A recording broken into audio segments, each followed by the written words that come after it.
from a black first Republican perspective. So what is it that we see from that perspective? All right. So it looks like it's a little bit of trouble for the Democratic Party, right? Yep. According to Newsweek, and this just came out in July. Yep. According to a July Newsweek poll, 47% of African American voters are unhappy with the President of the United States, Joe Biden. Mm-hmm. And I think one was in February that was taken where there was 76% of black voters are not happy with the Republican Party as well, right? So here we are. At a crossroads. So culturally, right, I think, you and I talk about this, I think, let me get the camera here, I think the African-American vote is kind of neutralized because we are sort of like, and I know I use this term, we're sort of like a 3 a.m. booty call where we are dedicated to this one individual or group. Well, that's right. It's neutralized because it's one-sided. Yeah, it's one-sided. It's one-sided. And also it's neutralized because we are waiting for the Republican Party to come offer something, present something to us when they, I'm still using this dating metaphor, when they aren't even sure that we're going to even come along. We're not in the game in the Republican Party. So, in order to be in the game in politics, you cannot be just yelling from the other side. You have to have people that are expressing your agenda on both sides. There have to be black Republicans who love the black neighborhoods and want to bring economic empowerment to those neighborhoods and communities. That's what has to exist in the Republican Party. Not just black faces that are talking heads, not just black faces that are busy accommodating and assimilating, but black faces that are... You said that so nicely. You said it much better than I say it. Black faces that are representing the beauty and the substance of the neighborhoods and communities that we come from. The hard work that's there in the neighborhoods and communities that we come from and that are trying to build, not tear down. So I don't want to hear about the dismantlers that we have right now. I'm looking for people who are enablers and who are going to build us up, not tear us down. I love the way you said that. You said it so much eloquently than I do on that part there. You come up with things like booty call. But that's, you get, I know you get. I'm just like, no, that's. Look, you don't like that, but that resonates and sticks with people. I mean, people when they come to me and go, hey, that stuck with me, that resonated with me. Well, it is the metaphor is crass, but true. Yes, it's crass, and I believe in the rhetoric. Sometimes rhetorically, you have to be crass to get the point across. But right? I like what you said is correct, right? Yeah. And so what we have to do. That's what has to exist. That exists to some extent on the on the Democratic side. It doesn't exist in the Republican Party. Besides you and me and a couple of others. There's not the numbers that needs to exist. And that's what we're seeking is the numbers, because it is in numbers that you have power.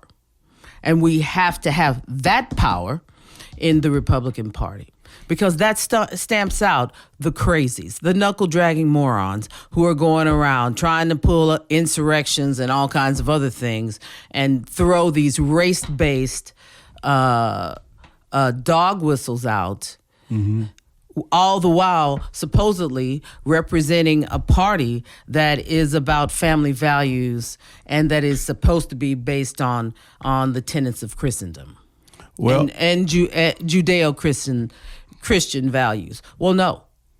You don't represent any of that. Okay, well, they don't represent any of that. Well, wait a minute on this, right? So we threw out a mouthful, so let's unpack some of this, right? So first, let's do this, right? So we talk about one of the things that I believe is that we've got to go into the party. We can't wait for the party to come to us. Hold on. That's right. You got 3 minutes. Let me do my part there. Okay. So we have to go into the party, not only as voters. Right. You can't go as a voter, but as right? Participants. We want you to define what you mean. So hold on, I'm going to finish up. So let me finish. So you have to go as a participant, not of just a voter. And by participant, I mean you're going to be participating in the Republican in the Republican convention. Right? You're going to be participating in the primaries. You're going to be participating in all of the different things in the groups that influence the Republican Party. Putting up candidates, choosing candidates.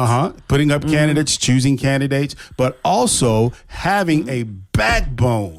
When you're in presence to represent the things that are consistent with what the neighborhoods need, not simply doing. I'm gonna be a little more crass than Tiffany. Not simply being a tap dancer, uncomfortable, not willing to speak truth to power. And that's the problem. Now, we talk about, you said there's this side on the Democratic Party. On the national side, I don't see that.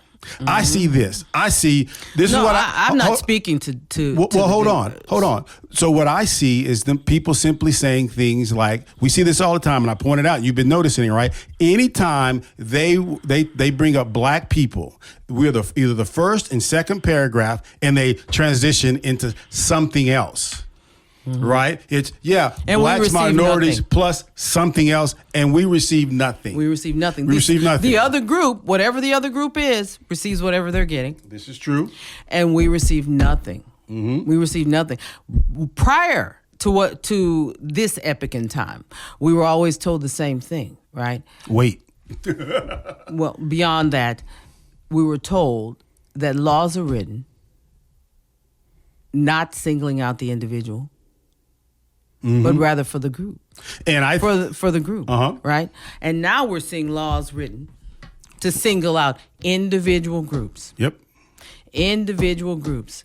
Laws were supposedly written for everyone, not singling out this or that, but everyone. Only time we saw laws written to single out this or that was specifically to single out civil liberties and the ability to function within society the same as everyone else, right? Now we're seeing something different.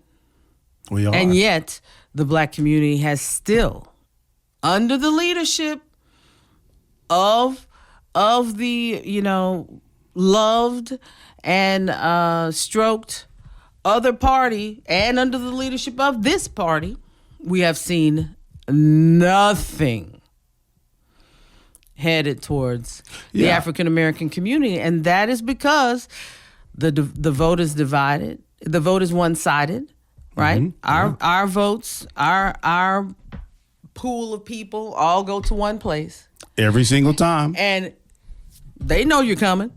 Yep. They know they can count on you. And the Republicans... And they don't have to give you a doggone thing. Yeah, but they don't have to make any of that stuff happen. Yeah, but the Republican Party, just from an energy and effort perspective... Yep.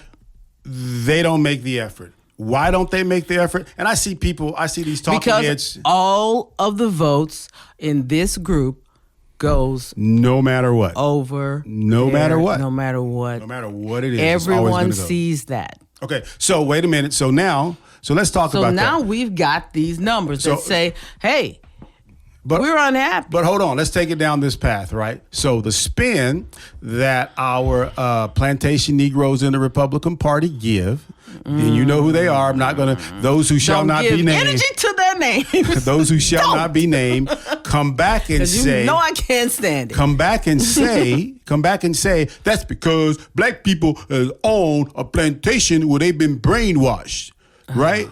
Well, I'm buying to a little bit of that, just a drop. But they come and say that to justify and give the party an excuse but here's my thing not to try to come to get the vote. Bottom line to all of this, let's cut through the bull. All right. People want to talk trash and offer no solution. So what's the solution, Tiffany? What do you think? I just told you what the solution is. Economic empowerment to African American communities that have proven. We've got businesses that have proven themselves to be good stewards of their money, to have brought economic value to the communities, but they can't get the same investment from banks and the country into their business. Ms. Jones-Smith, can I have the floor? Because I'm going to give a solution. Go ahead. Here's my solution, is that we are waiting for Republicans to come to us. We got to go to them. We got to go to them. We got to go to the, and I say this hold on, Tiff, hold on. I say this over and over again. We want to sit at the seat of power. Here in Texas, it is the Republican Party. And hold on, and they are waiting. We have allies waiting with open arms who want to come and talk, work through the issues, have a conversation. And let me make my statement, which is we always talk. I see all the little memes coming from all of my friends that say, I'm building my table. I'm making my seat. I'm bringing a chair. Bring a chair to the Republican Party. Put your money where your mouth is. You sitting here saying that you want to build a table. Let's build one. I don't have a problem with building, but you got to have a backbone and be able to stand up. So are you there, sister, brother, who puts out these memes? Let's build our own table. I'm building a table. It means standing up in somebody's face and being like, no, that's not how this is going to go. You can't build a table if you're not willing to stand up. That takes effort. It takes cutting the wood. There's a lot of wood to cut in the Republican Party. Are you ready to cut some wood? Are you ready to chop some wood? Are you ready to nail some nails? I'm ready to nail some nails. What you gonna do? Because that's the stuff. It's cute to say all of this stuff. It's cute to talk and chit-chat like that. Put your money and your time and your energy where your mouth is. And you've been listening to On the Record with Tiffany and Kevin. Think about where you're going to go next.